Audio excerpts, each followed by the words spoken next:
En ce qui concerne le tournage, les caméras grand capteur sont devenues majoritaires depuis déjà quelques mois, voire années, ce qui oblige évidemment à gérer les rushs sous forme de data. La post-production, bon, bah là pour le coup c'est quelque chose qui avait démarré bien avant le tournage. La post-production était en grande partie numérique depuis déjà pas mal d'années. Euh, la distribution, depuis l'année dernière, elle est devenue là aussi majoritaire en France. La distribution en salle de cinéma, aujourd'hui, s'effectue avec des projections numériques en très grande majorité.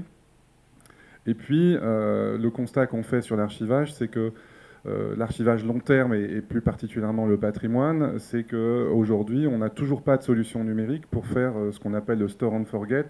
C'est-à-dire qu'on sait tous que la pellicule, on peut la laisser dans un coin, a priori quand même dans des conditions pas trop mauvaises de conservation, mais néanmoins, des boîtes de pellicules posées, quand on les retrouve, on peut en faire quelque chose.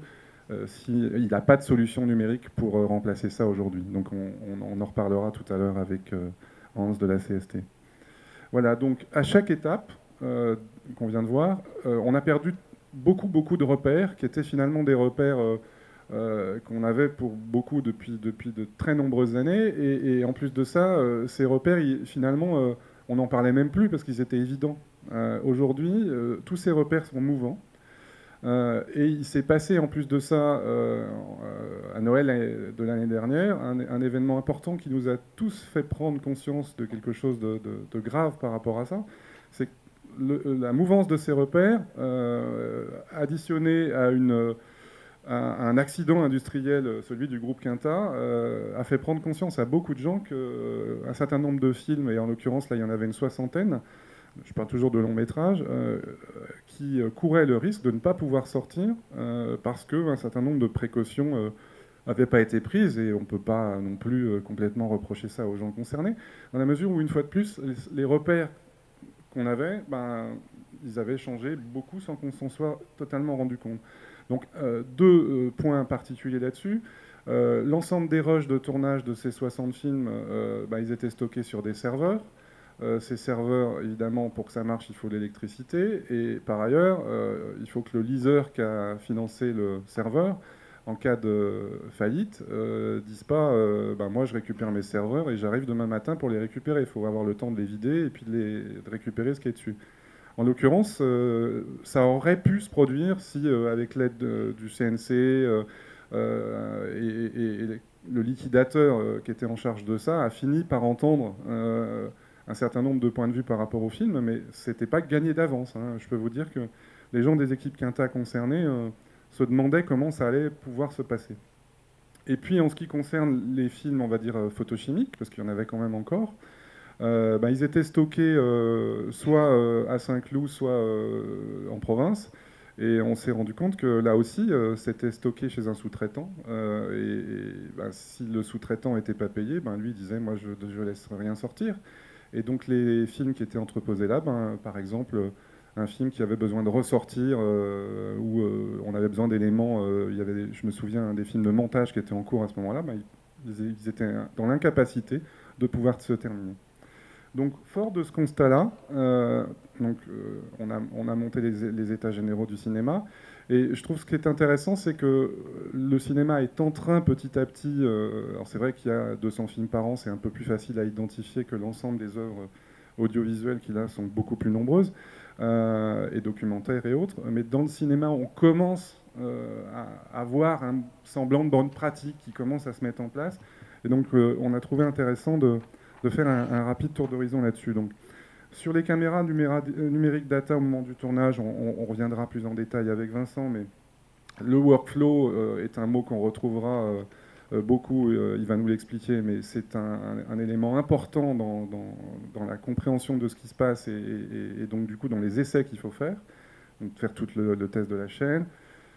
Il faut évidemment vérifier ses rushs. Là aussi, on y reviendra, mais c'est très important. C'est quelque chose qui était naturel en 35 et qu'en numérique, on a tendance à oublier parce que tout le monde les voit pendant le tournage sur des écrans. Donc on se dit, c'est bon, on les a vus, donc il n'y a pas de problème. En réalité, il peut y en avoir.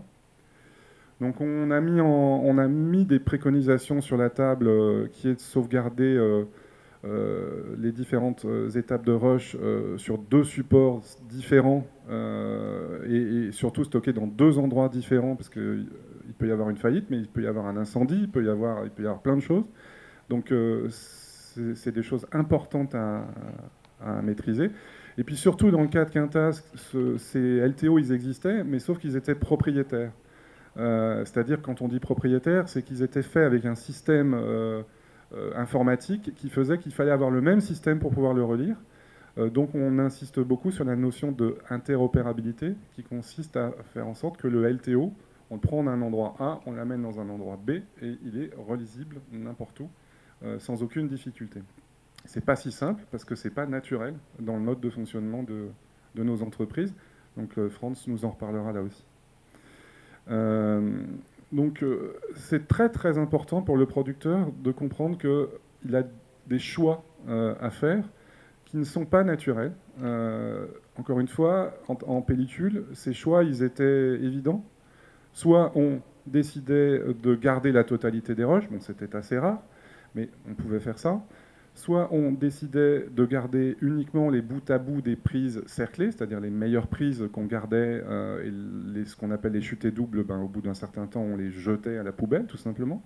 Soit on décidait de ne garder que le montage négatif du film, et à ce moment-là, on perdait tout le reste. C'était imposé quelque part, parce qu'on ne pouvait pas faire autrement. En numérique, évidemment, on peut tout recopier autant de fois qu'on veut, de différentes manières, et surtout, ça pèse des poids au sens numérique du terme, qui peuvent être très très variables. Donc il va falloir que le producteur se pose la question de ce qu'il veut garder et sur quelle durée. Donc là aussi, on y reviendra. Pendant la post-production, là aussi, il y a des workflows qui sont différents au sein de chaque laboratoire. Donc chaque laboratoire a sa méthode de travail et son organisation en termes de workflow. Mais il faut se poser la question, comment on fait en fin de post-production pour garder les choses qui nous semblent importantes en tant que producteur. Il y a un certain nombre de terminologies dans le long métrage qui existent, France nous en parlera. Et bon, dans les œuvres audiovisuelles, il y a un master qui aujourd'hui encore est souvent sous forme de cassette, parce que les chaînes de télé encore récupèrent des cassettes, mais je peux vous dire qu'elles réfléchissent toutes, elles aussi, à récupérer ces éléments sous forme de fichiers, et donc très probablement dans les années qui viennent, on va devoir là aussi stocker des fichiers d'œuvres audiovisuelles sous différentes formes, donc on en reparlera. Donc encore une fois, des choix à faire à chaque étape. Pendant l'exploitation, il n'y a encore pas si longtemps, on avait de la pellicule qui servait de mode de diffusion. Et à partir de cette pellicule, on pouvait faire un master HDK-MSR, c'est ce qui se faisait pour la plupart des chaînes de télé. Donc voilà, très probablement, de la même manière que le Positive 35 a été remplacé par un DCP, donc un élément numérique de diffusion pour les salles de cinéma, ben on aura ce fameux fichier qui aujourd'hui très probablement sera un fichier dit IMF. C'est une norme qui est en train de se mettre en place à l'échelle internationale, qui est encore en discussion, mais qui servira de base de stockage probablement. Donc la FICA m'a proposé encore une fois des bonnes pratiques en la matière, donc sécurisation de les différentes étapes dont on vient de parler sur LTO, ou éventuellement, il va y avoir très probablement des offres sur des serveurs sécurisés, des data centers, au sein soit de laboratoires ou des post-producteurs, ou même d'entreprises tierces qui vont se spécialiser là-dedans. Évidemment, ça impose d'avoir un contrôle régulier de tout ça pour vérifier qu'il ne s'est rien passé, parce que le numérique, aujourd'hui, encore une fois, on ne sait pas le conserver ad vitam aeternam. La pellicule, on sait qu'aujourd'hui, si on prend des précautions, c'est au moins 100 ans. Voilà. Donc il faudra prévoir des migrations.